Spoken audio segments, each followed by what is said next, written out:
Welcome, ladies and gentlemen, to another edition of the most prolific, the most consistent, the most dedicated uploads in YouTube history. This is Sean's View Entertainment on YouTube.com. Make sure to like this video and subscribe, where it's always enthusiastic and passionate. Ladies and gentlemen, your Elimination Chamber 2014 pay-per-view review.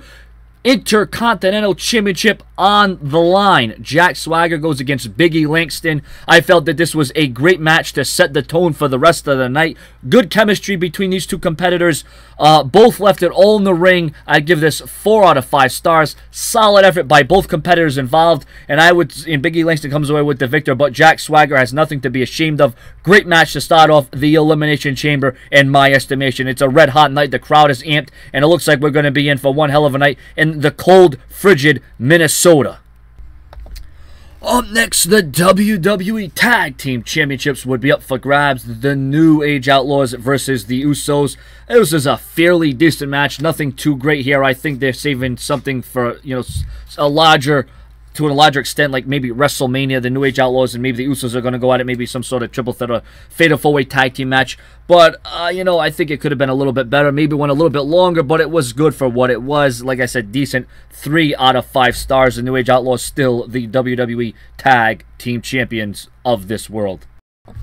Up next, it was former tag team partners going at it. Titus ONeil versus Darren Young. There was a couple cool spots in this, like the neckbreaker on the apron on the outside of the ring, but ultimately Titus ONeil would come away with the victory in a match that, it could have been better had it had a better, better build, better logic, a better story behind it. This was kind of rushed, so that's why it probably didn't come off as good on television, but I give this match 3 out of 5 stars because it wasn't the worst, but certainly wasn't the best. But I felt it was crucial that Titus ONeil gets the victory in this match, and he very well did. The Shield! The Wyatt family! I knew that this was going to be an incredible clash, but this was even more than I would bargain for. My God, what a match. Definitely the match of the night. You want to talk about a match that took you on a roller coaster ride. This match was a matter of seek and destroy. A numbers game, a who's who of the WWE, the future unveiled right before your very eyes. This match was a breakthrough for both the Wyatt family and the Shield. There were some epic moments in this match, table spots. I mean, this thing was extreme, and I'm glad the referee, allowed a lot of leeway between these 6 competitors. We saw Seth Rollins show his great stuff. We saw Roman Reigns show some stuff. We saw Bray Wyatt, but in the end, it was the Shield who would come away, but both teams looking strong, both teams looking solid. I could not be any more impressed with this match. This match was chaotic, ladies and gentlemen.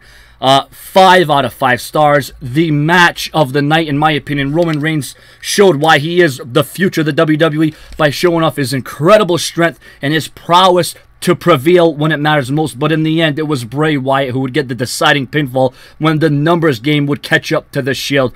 But what a match, what an outing, and I could not be any more impressed with the Wyatts in the Shield.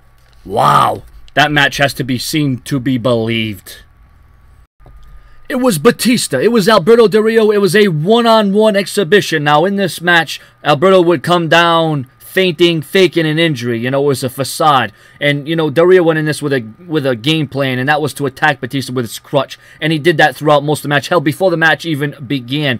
But even as much as Alberto Del Rio brought it on to Batista, Batista was able to battle back and overcome the insurmountable odds that Del Rio put in front of him, especially with the crutch attack at the beginning of this match. It was an onslaught. Del Rio was very aggressive tonight.